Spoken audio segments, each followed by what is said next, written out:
getting hit multiple times coming out of that bike section. More drivers coming to blows.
Hello and welcome in to this week's edition of the Weekend Warriors Formula Ford race.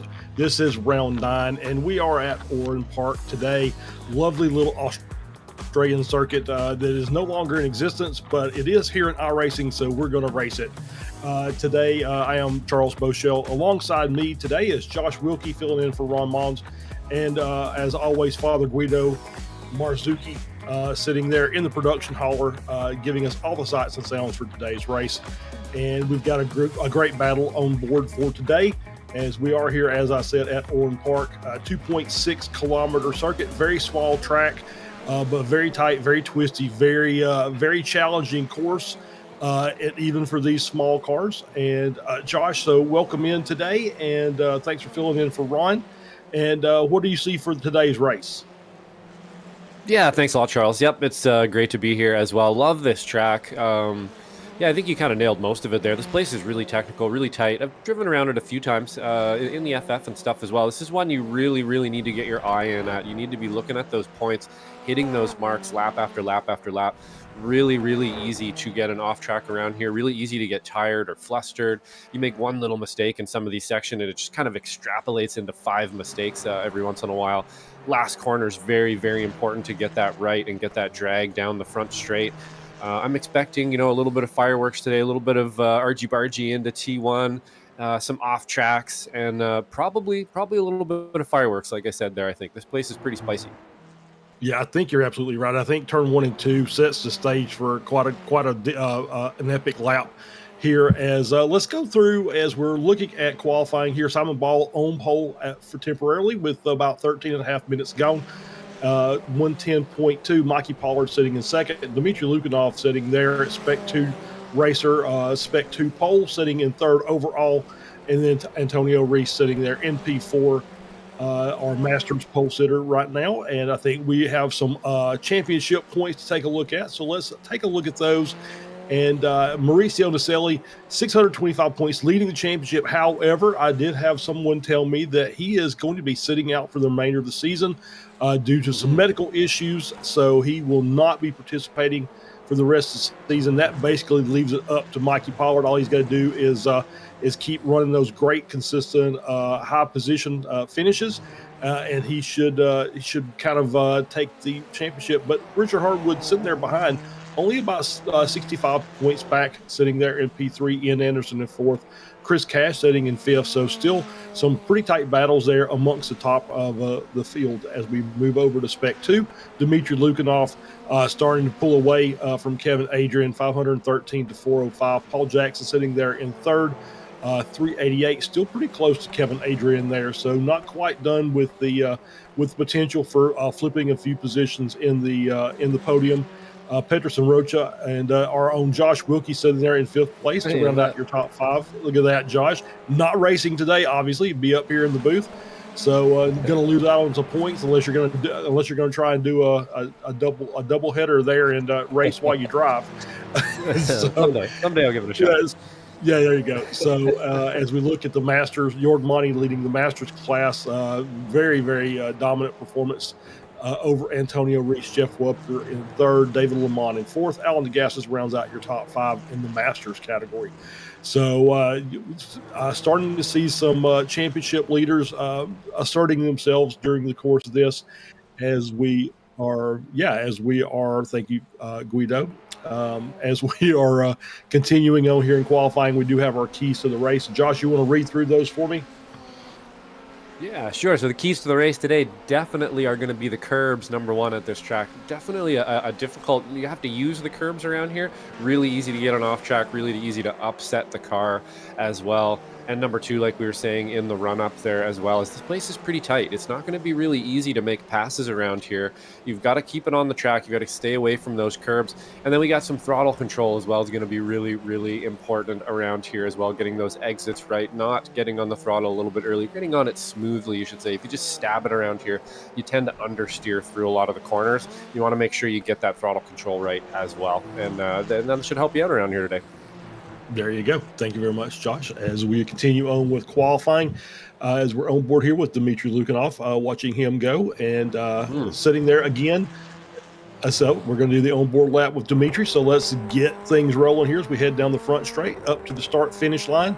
Nice long run here. Draft obviously not as important here in the Formula Fords as it would be for some of our other series, but you can still get a 10th or 2 coming down this front straight into the sweeper here. Very, very tough little corner to try and get right around Coca-Cola. This is turn 2. Once again, that combination there is going to make for some really interesting passing predicaments as we run through down under the Yokohama Bridge into the Shell corner. A little short run up here in Champion Corner. Very difficult little section of track here.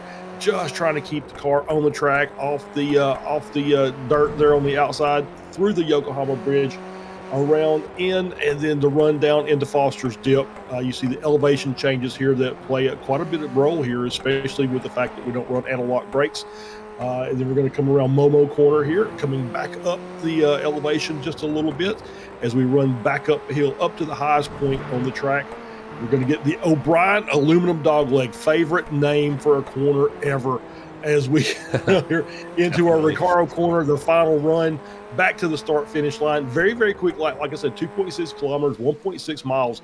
It is a very short lap, and you see that in the lap times with a minute 10.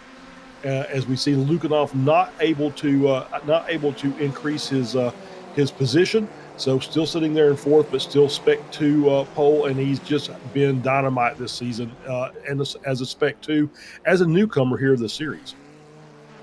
Yeah, absolutely. We're talking a little bit in the run-up about Dimitri here, and I've had the pleasure of racing him on track a few times there, and he is super quick. You know, when he first started with us, very, very aggressive passing. He's really digging at everybody in every corner and making, you know, again, when you're first starting, you probably want to show an impression. I'm quick, get out of the way sort of thing. He's really calmed down over the last little bit, been able to drive a little bit smoother, choosing those opportunities to make passes a little bit better and working with the drivers around him and stuff. So a definite threat in Dmitry Lukanov there for sure. Going to be our Spec 2 class champion by the looks of it, and move up to S1, and much deserved in my opinion. Yeah, absolutely. And if you would have been with me for the 5 days I was in Kiev, you could understand where his driving ability came from. It is absolutely insane there. The roads are very good. However, the drivers are not. It is just the Wild West when you get out on the highway. It's crazy. And so I can see where the aggression comes from. It's just daily driving for him. So this is not that much of a big thing. Nice to get some insight there. Yeah, as we have a new pole sitter, Andrew Moran, 110.1. Good lap by him, jumping ahead of Simon Ball, who's showing some pace today. And we got Mikey Pollard sitting there in third. Had a great season all season long, and so even missing some races, still sitting there in P2. And it looks like he's the odds-on favorite to win Spec 1 this season, with Naselli not going to be completing the rest. But we got Moran sitting on top, so it's not a nice run there. And you can see the lap times, obviously, as we're finishing up qualifying, how tight the laps are. You have the top 15 within 1 second of pole.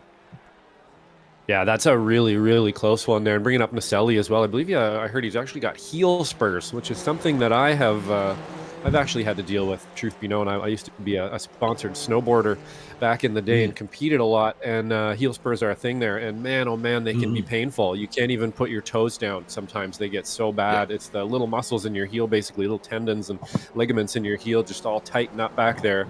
And it feels like your Achilles is going to explode when you put your toes down. It can really, really hurt. So hopefully he will heal up quickly, and we'll have him back out there, because we know just how fast he is. Great to watch. Yeah. Oh, yeah, absolutely. Naselli, just a weapon on the track. And, yeah, I've dealt with heel spurs myself, and it is not a pleasant experience. And you don't want to do anything that's going to end up stretching out that plantar fascia on the bottom of your foot, such as braking and pushing throttle pedals. It's just not – it's not conducive to healing. Yeah, absolutely. So qualifying done. Looks like everybody has finished their lap, and Andrew Moran will take the pole position, 110.156. So great lap by him. Simon Ball sitting there just behind in second, only the gap of about, I think, was less than a tenth. So we're in for a good race here as we roll over here to the race setup and the race session start. We will wait for the cars to start loading themselves on track. Thing to mention there quickly here before we start is this pit lane as well. This pit lane entrance is pretty deadly around here. It's something that you want to practice. It's actually easy to just smuck the pit wall or accidentally miss the pit altogether. If you come out of that corner and you're not set up right and there's somebody in the wrong place, you might just not be able to get in at all. So it's something to think about. Absolutely, great point. You're absolutely right. It is, and you'll see short pace lap we're hearing. So we're going to roll through this really quick. 27 car field today, with Andrew Moran on pole. Sitting outside of row 1 is Simon Ball. Mikey Pollard starts in third. Richard Hardwood will start in fourth. Chris Cash starting in P5. Dmitry Lukanov, Spec 2 pole sitter, starting in sixth. Jorg Monty jumps up there and starts in seventh to take the Masters pole alongside Antonio Reese, his longtime battle companion there, sitting at 8th. Felix Samoa starts in 9th. Daniel Groen starting in 10th. Yeah, and then after that, we have the Masters driver of Alan Degassis in 11th. Ian Anderson, the Scottish driver, actually, from what was that? Was that 12th? That was 12th. 13th, we have J. Ray. 14th, David Lehman in 15th. Chris Mirakami. Stevie Ray, series admin, is in 16th. 17th, Kevin Adrian. Peterson Roca in 18th. We have 19th, Andrew Love. 20th, Michael Nelson. 21st, Angel Soto. 22nd, Klaus Moeller. And 23rd, Jeff Webker. 24th, Michelle Vaglini. And 25, Christopher Hopp. George Bala from Canada down there in 26th. And Peter Maddox will round out the field in 27th. Yep, there we go. And there's your 27-car starting grid as we're on there. We've got it in plenty of time. They haven't even started rolling yet, as we've got a few new names down here at the bottom of the list. I see Christopher Hopp is in the grid. I did not see George Paula out there, so maybe came in, did a little practice, and decided did not want to compete today. We'll see if he actually does it. But we should start rolling here, and we're in for a pretty nice battle here. 40 minutes of racing today. Pit stop mandatory. And it's going to be quite the battle here, especially in the early going, Josh. Yeah, that's a lot of cars lined up on that skinny little piece of asphalt there for sure. This is going to be a difficult one. The first couple laps are really going to kind of separate the wheat from the chaff here. This is when you want to have your head on a swivel. Try to be as respectful as the drivers you can around you, and we got to start coming here. Yeah, absolutely. As we get rolling around, Moran, the Alameda Racing Academy driver, sitting up there as we're waiting on the pace car. Pace car is peeling off, and we've got the green flag, and we're heading down the front straight. We've got Moran out to the front as we are rolling down into the first corner of the sweeper, and it looks like Moran has posted himself to the outside, very tight through there, 3 and 4 wide in the back of the grid. As looks like everybody's got through so far. Don't see anybody. He looks like, I see a little bit of smoke, but I think everybody's clean and green. So we're going to keep rolling here with Moran in front, Pollard in second, Ball in third. Pollard with a good jump there to take over second place. Got the whole shot on Simon Ball to take that position. Is going 3 wide through the Coca-Cola corner. Oh, as we see the spin there, that is the 959 car. That is Michael Nelson, as he spins off the track there in shell corner as we continue on up here at the front. So our first, we do have also Angel Bonilla. Looks like he is the Spec 2 driver, has a meatball flag. So we'll kind of see if we can get a replay of that. That might have been the incident with Michael Nelson. So we'll see if we can take a look as we see Christopher Hopp there as we pull back up to the front as Moran has set himself off nicely. It looks like the top 3 cars have kind of cleared out a little bit of gap amongst themselves and the rest of the field as we're now single file after the first lap. Yeah, we're looking like we are pretty line astern now. Really well done from all the drivers here to sort that first lap out. You can just see just a wall of FFs coming into T1 there, and they all sorted themselves out pretty well. We did have that 3 wide moment. Pretty, you could tell that one was going to happen there as it's going so hard in the cars here to tell just how close those spidery wheels sticking out actually are. You're going to see them here. They kind of get 3 wide at the apex. This is probably when somebody should have backed out here, and they're just going to kind of fight for the same piece of real estate, and that's never going to work out, unfortunately. No, we talked about that, this being a very tight track, and as we see here on board with Soto, the Costa Rican driver, working his way. That was the aluminum dog leg there to work our way around the final quarter.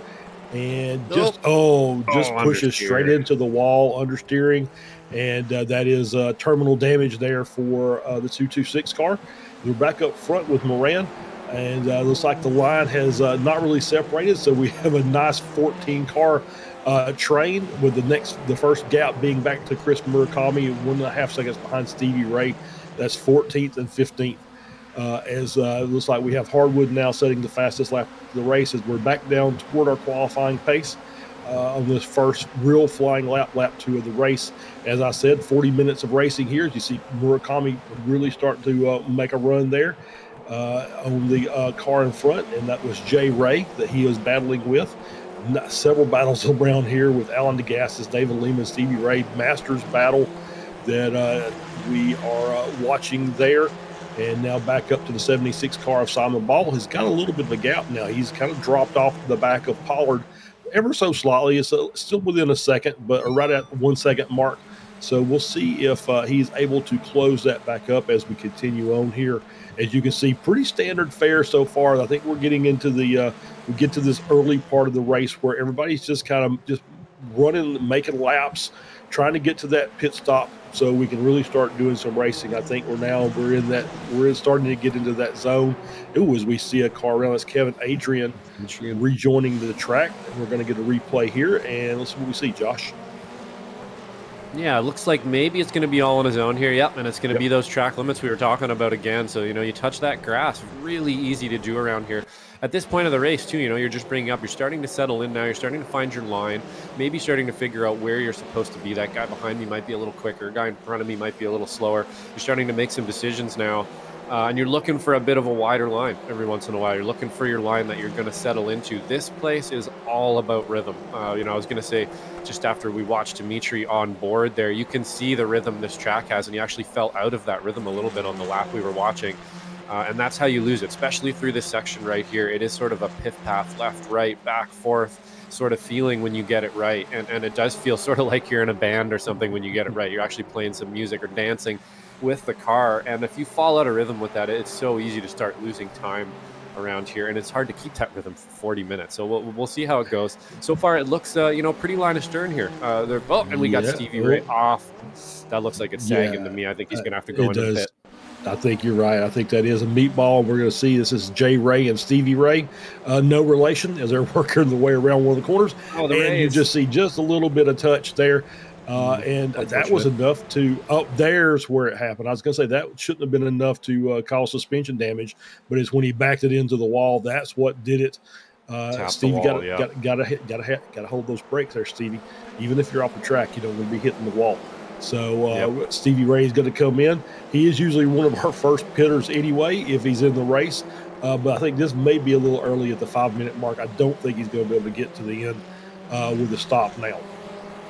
Yeah, probably not. That was a pretty fiddly pass there, too. I'm not forget exactly who it was from behind, but that was never really on, and he just kind of stayed there. And I'm going to have a look at. Oh no, we're not going to get a look at it again quite yet. But that was in my. Ooh. Oh, he's going to take the inside wall there. So not too happy about that pit stop, I don't think. And we're actually going to have J Ray also is going to pull over there, probably in sympathy. I don't think he meant to do that.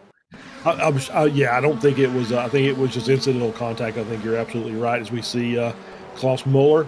Oh boy, a little squirrely there coming through. Yeah, just manages to hang on to it, keep it into the gravel off the wall.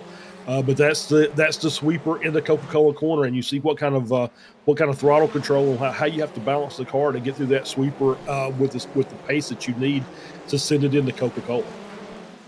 Yeah, totally. And he had a driver up the inside there. I think it's kind of spooked me. Left a bit of room, maybe thinking he's going to come up the inside possibly. And, that's the mind punch game that you play out here, especially into T1's actually kind of a triple apex at times. If you get it just right, you sort of hit that first apex, shoot out wide, grab the next one, and then another little nip for the final apex to get out of the corner. But pretty interesting stuff. We're going to see Michel Voglini here take T1. I wonder if we're about to see a very similar incident here. So he's going to ask a bunch of the car right there.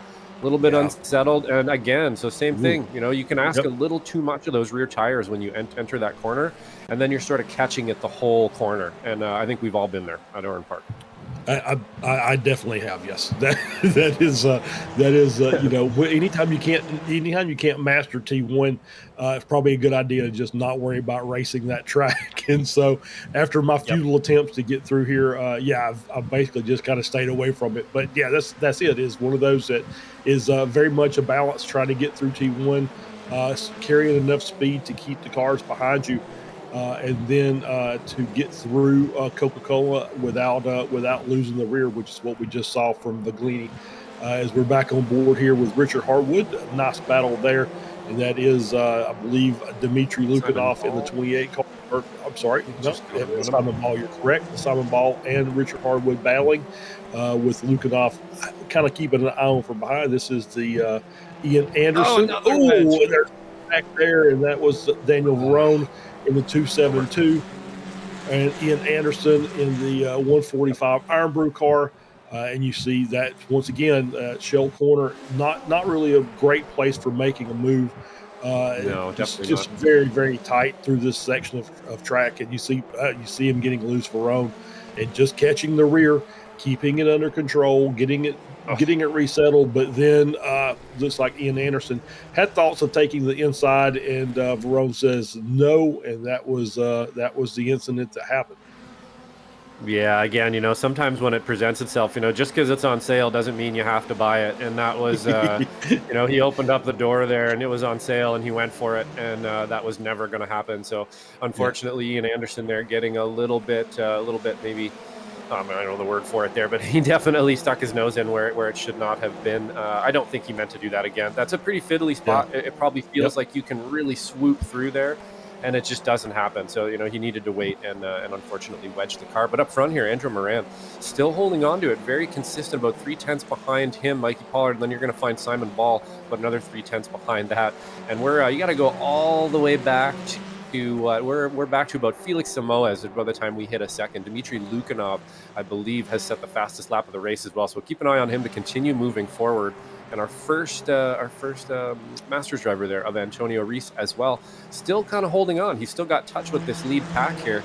We'll see how this one works out. This is now a mental game of fighting the track. Now you're fighting the track up here. You're not so much worried about the guys around you.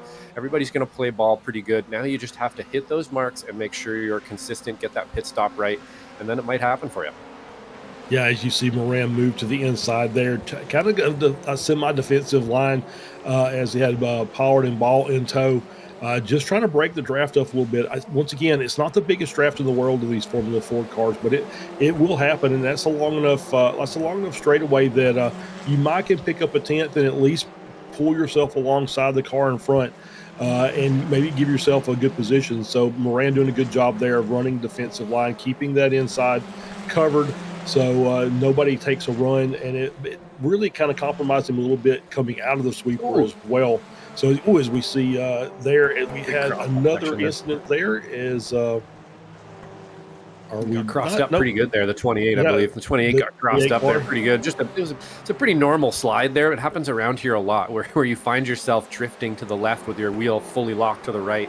And you're going to find that every once in a while around here. Honestly, it can actually be quick in certain situations there where you're really opposing where the car is going. We're going to get somebody taking a pit stop there. I believe that Simon Ball's going to decide to pull out. So that's a little bit interesting this early. He's just not liking that traffic potentially. Maybe he's found a gap of clean air that he thinks he can get into. Lukanov looking up the inside of Harwood here, I believe. That is going to be it's going to be tough for Harwood to keep Lukanov behind him. We were talking in the run up there. Generally, when I see Lukanov behind me, I'm kind of getting ready to let him by these days. He's really quick. He's got the fastest lap out there. So if you're looking at your times, you'd probably be thinking, I'm just going to let him by. He's quicker. I'm just going to let him by. Maybe I can attach to him. Christopher Hopp here having a moment through this rhythm section here. You can see him kind of get out of rhythm there already. And then, the car just kind of heats up. And unfortunately, a bit of a trip over the feet there. Yeah, a little bit, just kind of got behind on his corners a little bit and lost the rear and was able to collect it up. Cost himself a little bit of time, but obviously no damage, no incidents there. And as we saw earlier, Simon Ball coming into the pits, doing the early stop. That is should be well within the pit window to get everything, get all the fuel he needs for the rest of the race. And he's dropped back down to P20 as we see. Antonio Reese is now coming into the pits. So he's going to do the same thing. Antonio has started doing this a little bit more. So he kind of likes that clean air as well. Doesn't like to be in the middle of these big packs fighting. So he's going to come into the pits. And we're going to see where he comes out in relationship to Ball, who is closing the gap back on Valini in the back.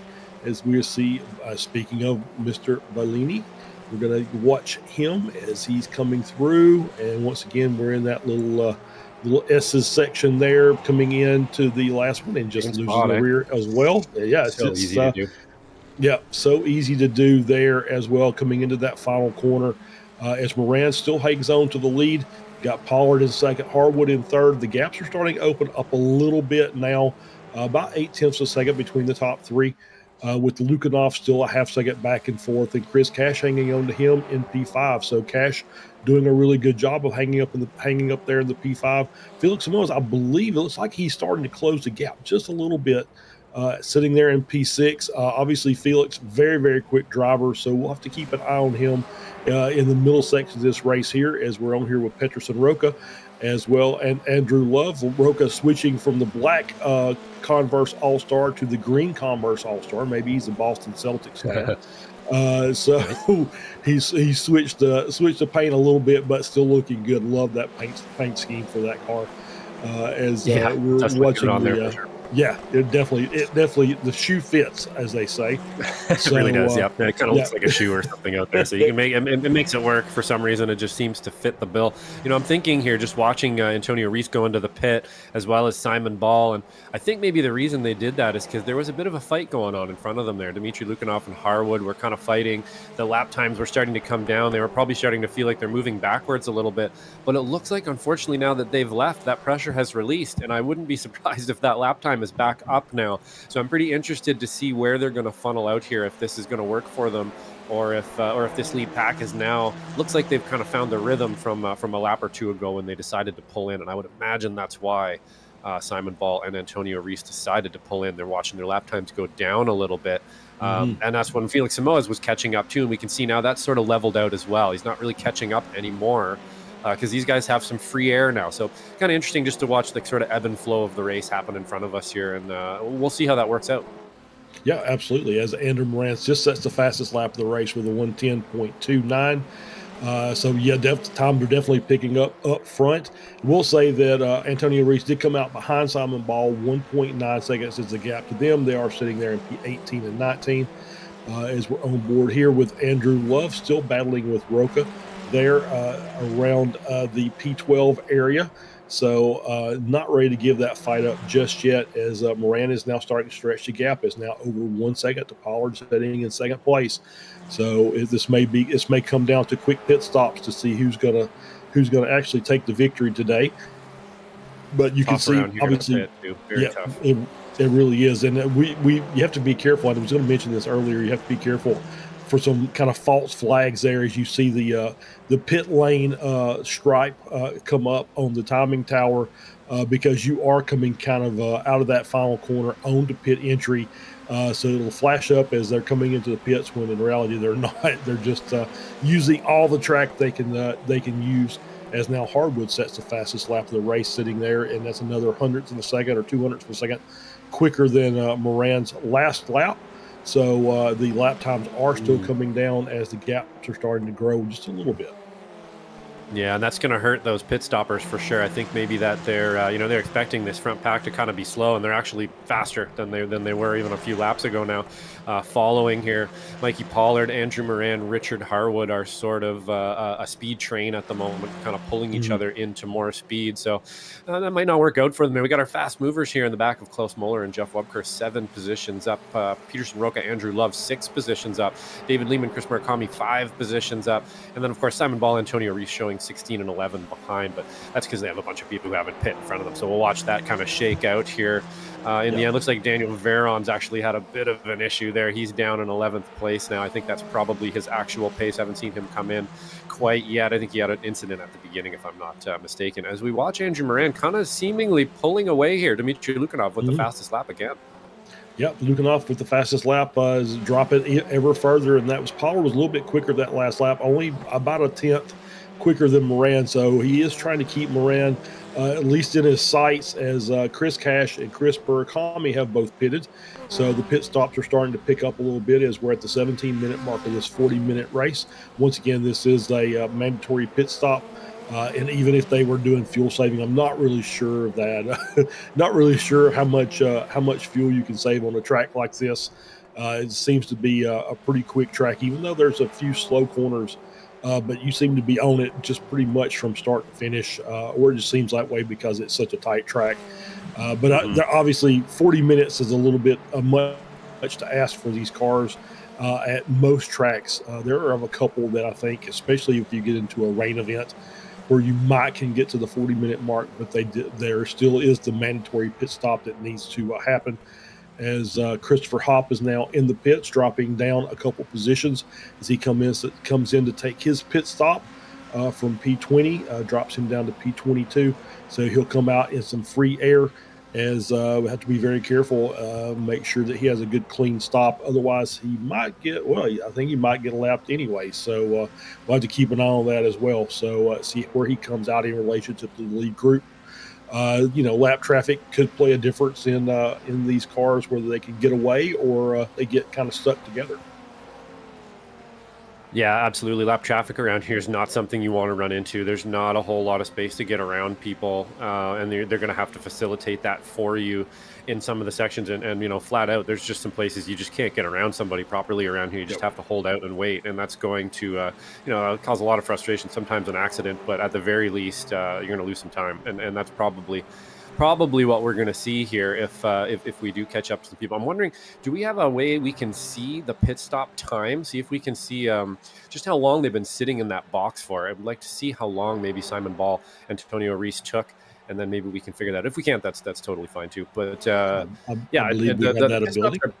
Pretty interesting to see exactly how long these pit stops are going to be. You're right. I think because everybody's so close, this is when I really start sweating. If I have to do even if you tell me what 2 + 2 is while I'm driving, I will put it in the wall, and that's pretty much how it works for me out there. And I'm sure anybody who's been watching my season at all knows that my pit stops are the worst. I go in there, I end up losing 5 positions almost every race because I didn't calculate my fuel right. And you've just got to have it. You've got to have it right. Like you say, it might only be a splash here, but it's a big part of the race to make that pit stop, get the fuel right, get out of the pit right. 1 second, 2 seconds can mean everything in one of these races, especially when you're this close to people. And it always messes me up every week. So hopefully we can see some better pit stops out of these drivers here, as this gap doesn't look like it's getting any smaller, does it? It's actually growing. He's about 2 seconds behind now, too. So this front pack is flying at the moment. They really are out there setting pace together. So, but we got Andrew Moran just dragging everybody into pace here. Yeah, and Pollard has closed the gap. He's back down to under a second. As we see, look at that. 2 purple laps, identical lap times down to the thousandth of a second between Pollard and Harwood, which is just bizarre, 110.211. And they are still closing that gap down to Moran in front. Like I said, Pollard has got that gap down to under a second. Now it's down to under 9/10. I will say this as we are looking, Chris Cash had a 9.6 stop time in his box for his pit to go along with Simon Ball, 10.1, and Antonio Reese, 11.1. So there's your pit stop. So not a lot of fuel needed here to finish this race off. And that has allowed Chris Cash to stay in front, albeit only it's about, I should say, leapfrog Simon Ball by 0.6 of a second. So he is actually out there in P15 with Ball in 16th and Reese in 17th. And Reese is about 3 seconds back as we're watching the lead group here, as well as we will talk about Felix Samoas. Again, that gap is now 5.5. So these top 4 are really, really starting to push hard. They're dropping the rest of the field off, by a couple of seconds over the last few laps. Yeah, they're out there running quali laps. They're having fun by the look of it. Like to me, this is a section here. This is a part when I think Andrew Moran's flying. He's got the pace out there, and then he's kind of pulling Mikey Pollard and Harwood and Dmitry Lukanov with him. They're able to kind of pull a draft and get those fast lap times as well. You're going to get that fast lap time if you're following a really fast car. You're able to draft him down that last part of the straight there. You just nip a little bit more time off every lap, and I think that's what's happening here. You can see now actually that Moran and Pollard somewhat starting to pull away from Lukanov and Harwood, and I think again that's going to be because Lukanov really wants to get around Harwood here. I think at some point maybe slowing it down just a little bit, but you're starting to think about your pit stop now. You're starting to think about strategy. This is when it's really easy to make a mistake because you just kind of, your mind starts drifting a little bit. You think about launch. You're thinking about, it's been about 22 minutes in the race now, about halfway through. This is a hustly track. You'd be sweating by now. You don't really get a rest around here. So it's interesting to see exactly how this last, we'll call it maybe the second phase of the race here, is going to pan out. This is when, that endurance, you could say, starts to kick in. Yep, absolutely right. As I was watching, as you were talking there, Moran really aggressive there through the dog leg, taking that inside, that left side of the initial part of the dog leg. I mean, he was all over the curb. It looks like that was kind of the key, and I think maybe the rest of the guys behind are starting to see what he's doing. And I think maybe that's how Pollard was able to kind of maybe pick up the pace a little bit by playing a little follow the leader there as we're watching them go now. And this is in through Boshell and then into Champions Curve, back up the hill, over the bridge, and around into Foster's Dip. So you see mid part of this track as we're watching these just battling here, 0.3 of a second the gap between Moran and Pollard as we head into that dog leg, and you can just see how much as we now flip screens, as I was just going to talk about that, as we see Wubker falling back. That is Chris Cash and Simon Ball moving their way around, so they'll pick up another position up to 14th and 15th. And we have Verone and Vellini with black flags, so that is for incident limits, as we had seen. And I think that's Vellini right there in the front, or then Verone behind. And are we going to have contact that's going to cause them a 4X for both cars? Let's see. I think maybe we're going to have yeah. Vellini going into the pits, Verone chasing him, and was not planning on pitting, but now he is, as both have to take drive-throughs, unfortunately, for track limits. And I believe, I think Verone got a little bit of nose damage, so he's got to take his fast repair when he comes in for his actual pit stop. So those guys, obviously, very, very tough. You can say, and you mentioned it earlier, Josh, was that pit entry being a bit dangerous because it's right on the racing line coming out of the final corner. Yeah, absolutely. Well, we'll get back to that in a sec. Here we see side by side here with Lehman and DeGasse. It looks like DeGasse is actually going to let that one go here. So pretty side by side there for a bit. Almost had that one. But yeah, again, just watching Viglini there, and it's hard to say on the first one, but you can't slow down where he slowed down there. There's a lot more space to slow down a little bit farther ahead. And that's going to happen 100% of the time if you try to enter the pit that way with somebody behind you. Oh, big oversteer moment there. And then going to take a couple people with him. So that's not working for Simon Ball here. This pit stop has really hurt him now, especially with something like that happening in front of him and having to slow down. Yeah, absolutely. And we see Wubker now with a meatball. Chris Cash with a meatball as well. That's a tough break. Cash had already made his pit stop. Seems to come in and get repairs, and that was it was one guy just kind of missing a corner with two guys hot on this tail, and you see what happens. There's really no room to kind of react. So you saw the contact between all three cars, and that's going to really put a dent in Simon Ball's progression back up through the field. Cost him a few seconds on track, and so any thoughts he've had of an undercut is probably out the window at this point. Obviously, Cash is going to have to come back in. That's really going to kind of end his chances of getting a good top five out of this race. Yeah, totally. I think, that section for the cars behind the car that was kind of in a moment there, you're sort of on the limit of everything in that section of the track. So the cars behind them, it might look like, oh, why'd they hit them there? Well, it's because they're on the brakes and they're turning and they're asking everything of the car at that moment.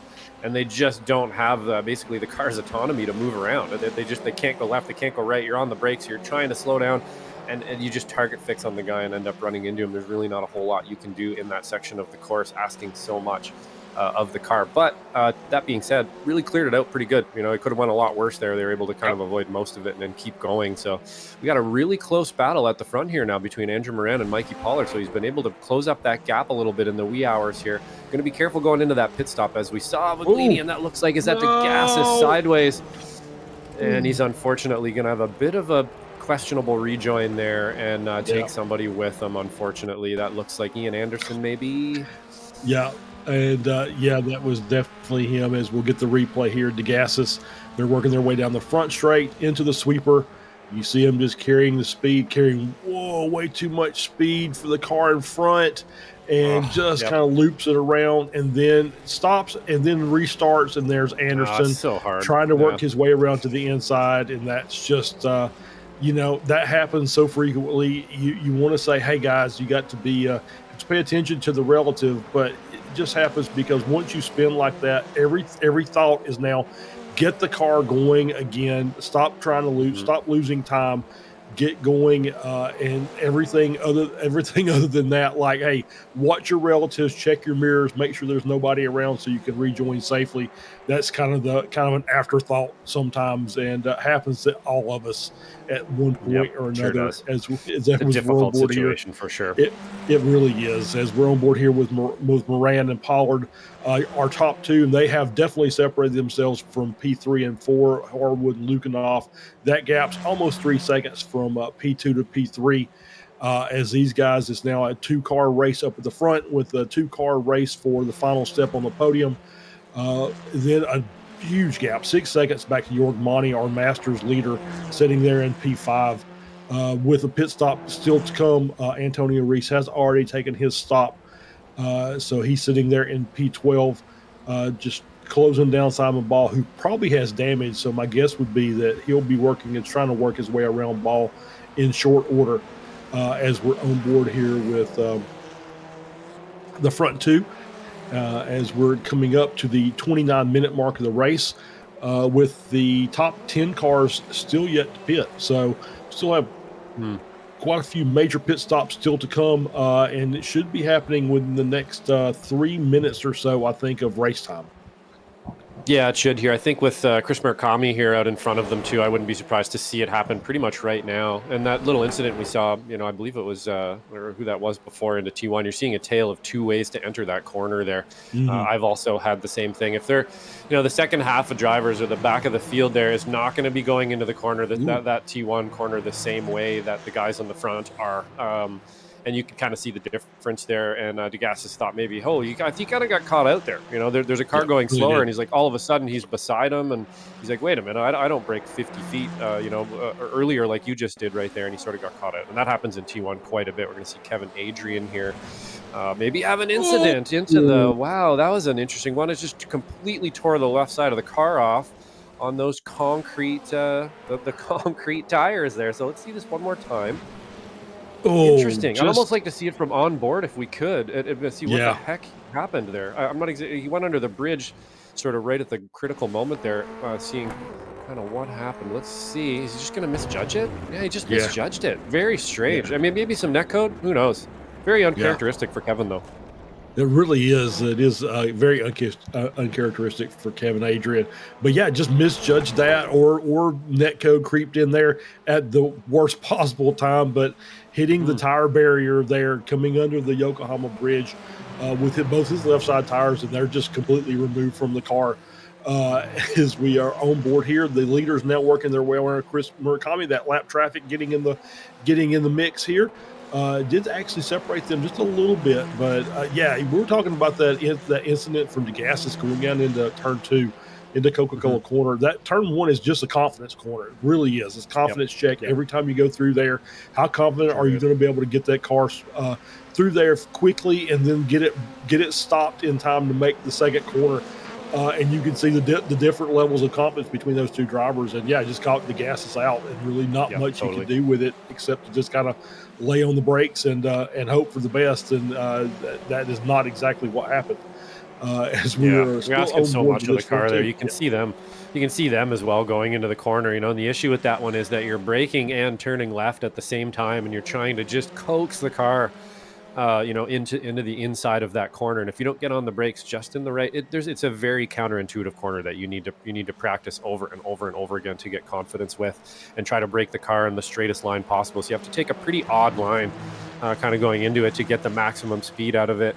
And you're 100% right. Really good way to put it. Confidence corner. You either have that confidence, that you're going to be able to lean on the car and get on the brakes, or you don't. And I've experienced that as well. Once, mid-race, it becomes an issue with some of the slower cars that you're catching up to, because they brake so much earlier into that corner, and it's really easy to overspeed into the rear end of them. But looking at this front group here, he did have a bit of a breakup with Murakami there, getting out of the way. One of the worst spots to catch anybody on the track there, but they got through it quite well, and he's made up that gap now. So nothing really lost there for Mikey Pollard. He's able to stay in the draft. And I wouldn't be surprised. Mikey Pollard today really showing some pace and some class out there, driving behind Andrew Moran. So I wouldn't be surprised, the last couple of wee hours of the race here as we're getting into that, he's going to start trying to make a move here. I think he's been waiting pretty much this whole time, just kind of reading the driver in front of him there, looking for it. It's not going to be an easy pass around Moran, though. We know he's got pretty wide shoulders. Yeah, absolutely. And Moran is, like I said, doing a great job, as you said, as well as Pollard, as they're just right on his tail now. The gap's almost nothing. It's going to be, is he going to look for a move here, or is he going to try and do just maybe do some pit strategy to short fuel just a little bit to try and jump him and see if he can make the pass the easy way in pit lane, as we see more cars coming down through the pits now. Lehman and Love are in the pits as well. I believe Rocha had been in there a little bit earlier.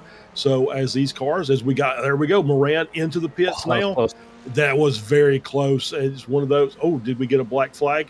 Oh, I think we did. I think he Oh, got he a did. He oversped. pit Yep. entry speeding, and so that is going to That's take it. him out of the battle for the win, obviously with that 40-second penalty. So, yep. So Yeah, that is tried a to, race ending penalty there for sure. And you could kind of yep. see it. Like, I was just about to say, if he got that right, that's about as fast as you can get into the pit lane, and he's really going to benefit from that. But man, if you go 1K over and a penalty that penalizes you, that is it. That will put him down pretty much to the bottom of the field now with that one. I wouldn't be surprised if he just parks it. But yeah, unfortunately, that's going to break that race up now. It's between Mikey Pollard, Richard Harwood, and Dmitry Lukanov. So we could still have a battle here, but pretty big gap in between those drivers to make up here. This could be Mikey Pollard's day if he can hold on to it here.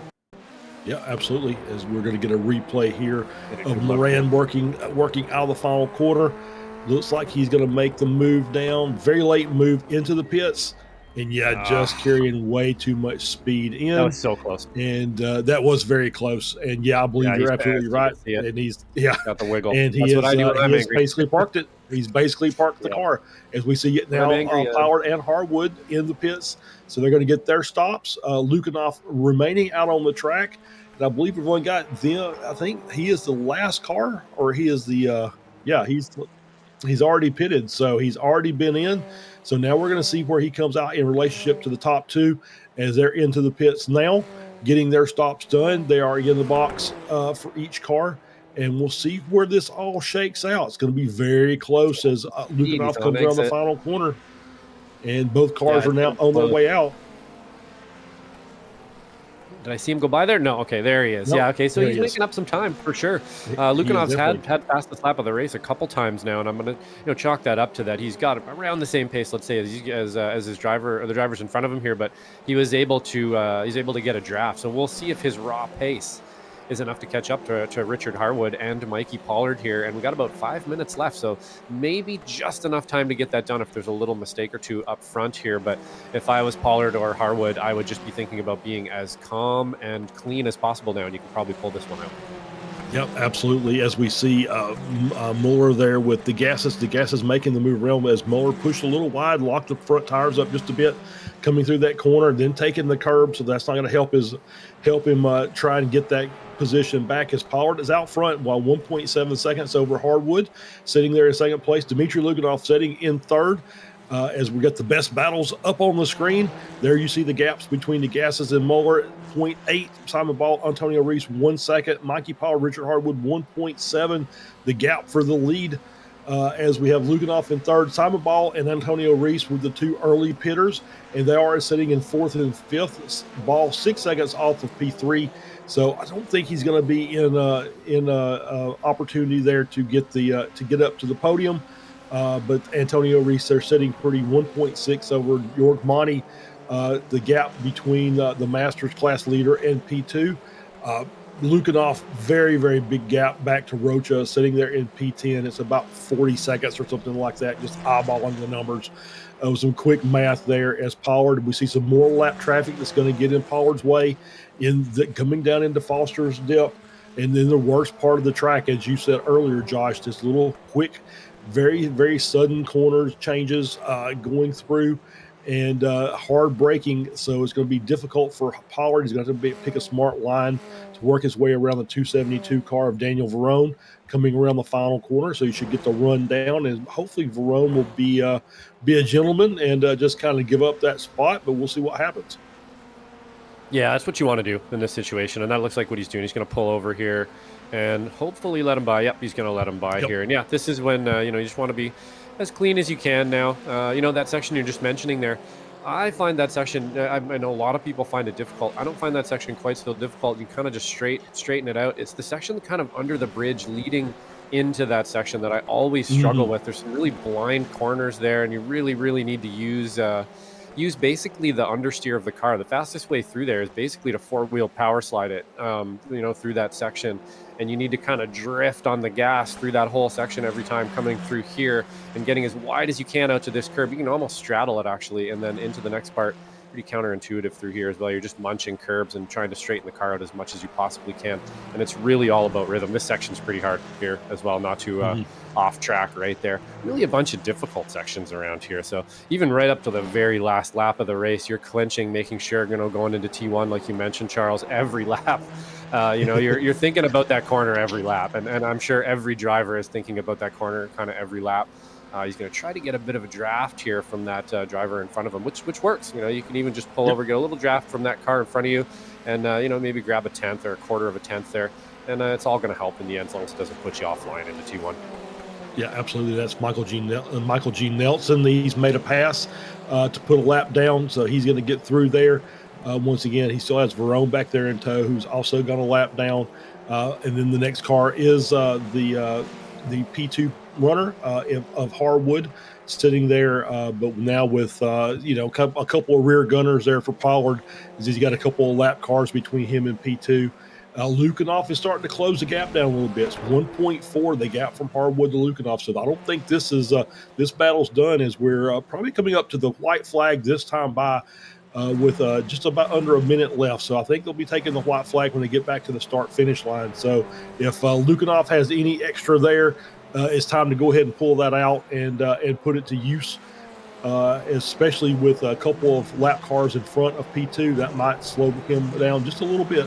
So that might tighten that gap up a little bit more as we are on the white flag lap. Pollard in the lead, 3 seconds over Richard Harwood, Dmitry Lukanoff in third, Simon Ball in fourth, Antonio Reese in fifth, Lukanoff your Spec 2 leader, Antonio Reese your Masters leader, as both Harwood and Verone have now gotten around Michael G. Nelson. So still now one car between the leader and P2. And the gap 3.2 seconds. So I don't think, unless something weird happens here, I don't think we're in any danger of Power losing out on that lead, unless something just bizarre occurs here on this final lap. So they're working their way over the bridge down into Foster's Dip. So halfway through the final lap, coming up to the final set of corners here, coming around Momo Corner now. Then we're going to get that run through the dog leg. As you see, Pollard now taking as much of that curb as he can. Also, that's actually pretty safe there as far as that one goes. Around the final corner and down the front straight. And it looks like Mikey Pollard, Samoa's with the black flag there, sitting in P20. Pollard takes the victory. So he's coming across the line with a little bit of style. Wiggles. Richard Harwood finishing in second. Dmitry Lukanoff finishing in third, getting a Spec 2 win again. So great job by Lukanoff. Simon Ball finishing in fourth. Antonio Reese finishes in fifth, takes the Masters win over Jorg Monty. As the rest of the field circles comes through, that picture. Just David Lehman coming around, take a little bit, as there's a pretty big gap between P6 and P7. But there you can see Lehman coming through to capture seventh place. Chris Murakami actually going to end up finishing in eighth. So great run by him. Yeah, good finish. Even after getting in the leader's way there earlier in the race. So great job to stay in it. Andrew Love is going to get P9. Peterson Roca going to finish up in P10 and P2 in the Spec 2 class. As we have the final few runners coming through now.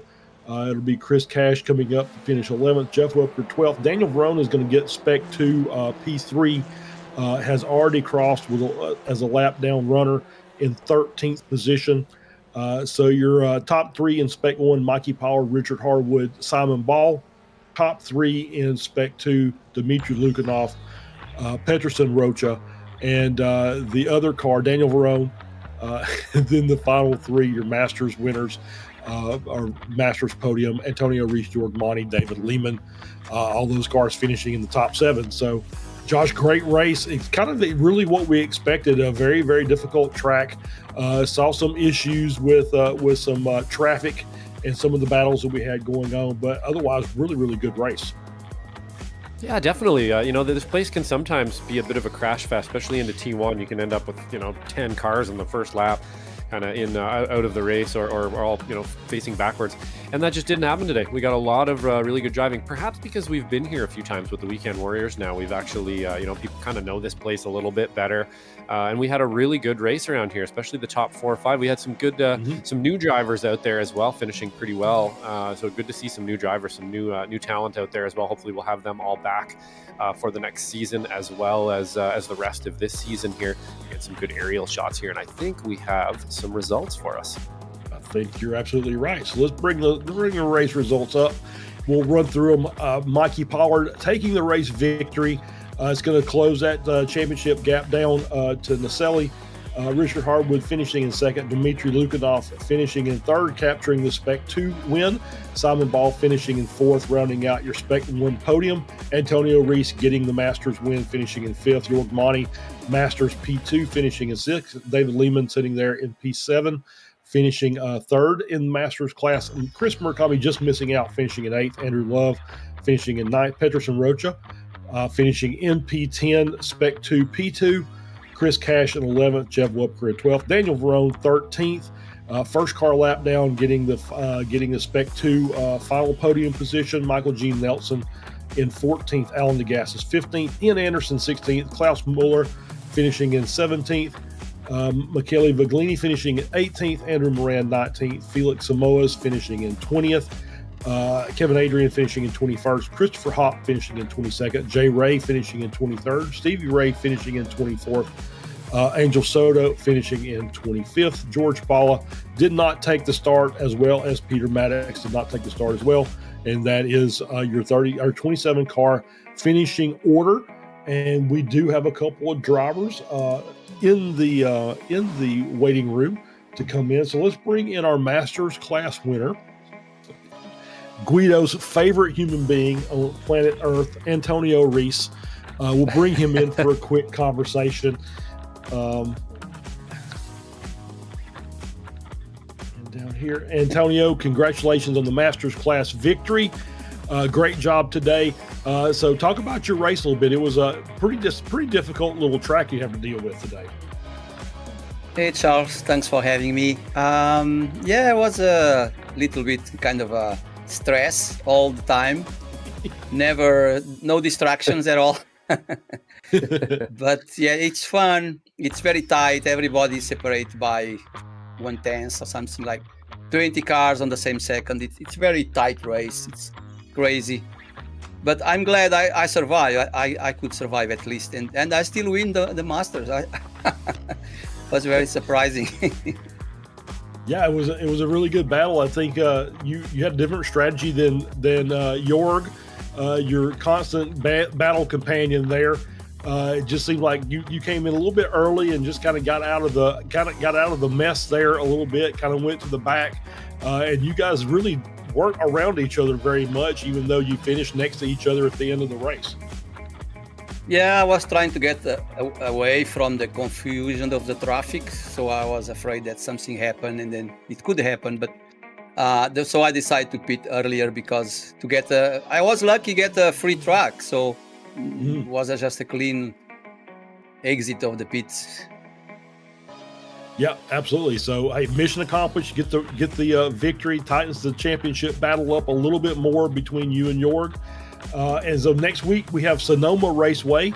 It is the NASCAR Cup short layout. So I guess first I have to ask you if you have the track or not.